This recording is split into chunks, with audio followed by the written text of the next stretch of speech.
For 20 years, I lived on Porter Hill Terrace, a pretty typical suburban neighborhood and pretty normal as far as I knew, except for one thing.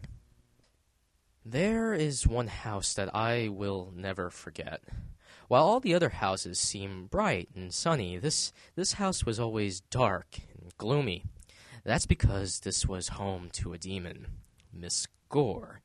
No one went near that house, and for good reason.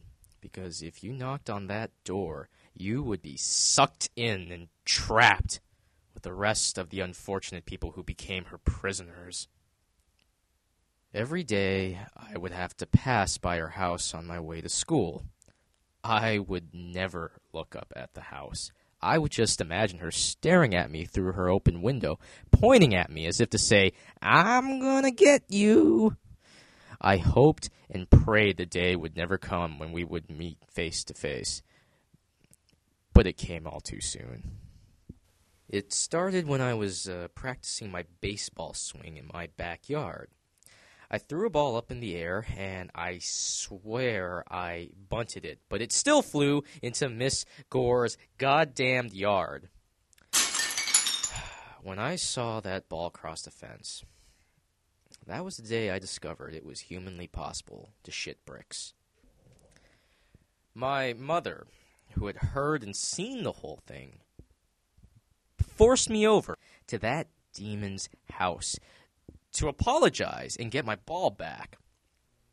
The walk up Miss Gore's front yard steps seemed like an eternity. But finally, I made it to the top and reluctantly rang the doorbell. The door slowly creaked open, and that's when I knew that this would be my last breath. The door fully opened, and there she was, just standing there. I was pretty certain I'd be sucked in immediately, but instead she just stood there and gestured me in. I was drawn in. I followed and walked through the door. My heart was pounding like a jackhammer, and I was pretty sure she was going to cast a spell on me, but instead of saying something like hocus pocus, she just said, "Sit down." So I did.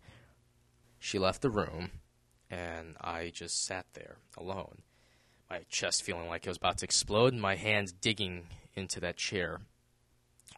I was tense. I knew she was going to come back and do something with me, and she came back with something in her hand. It was a basket of candy. So I took one of her candies, and she just sat down next to me and just began talking casually. Asked me how school was going, how was my mom, whether or not I was looking forward to the summer. As I talked back to her, I started to realize that she wasn't a crotchety old woman or a demon. She was just a typical old lady who liked giving out candy. She gave me back my ball, and then I just left her house.